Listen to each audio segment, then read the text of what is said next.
My very first day of FTO was interesting because they were excited because I spoke Spanish. And they were like, oh man, we got someone that can speak Spanish. This is going to be great.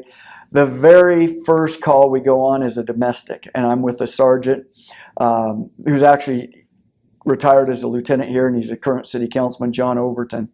And we go on this call, and it's a domestic, and the people there are hearing impaired. And John's like, oh man, we're going to have to call somebody to translate. And he turns around, and I was signing with the victim of the domestic. And John looks at me and goes, I had no idea that you knew sign language. And I said, well, no one ever asked me. I didn't think that it'd be important to tell you.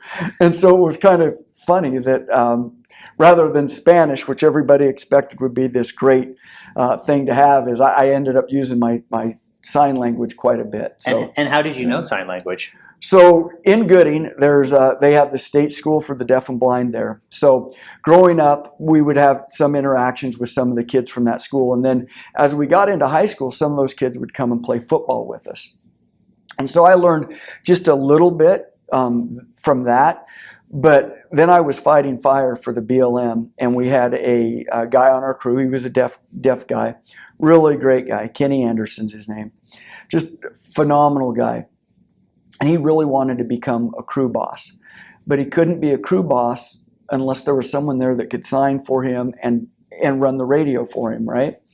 Because he was hearing impaired. And so I was like, heck, I'll try it out. And we were on a light engine at the time.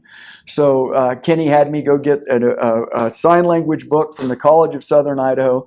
And we literally spent our entire summer driving, working fire patrol, and practicing sign language.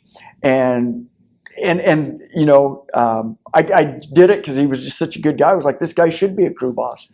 And was one of the best things I ever did. And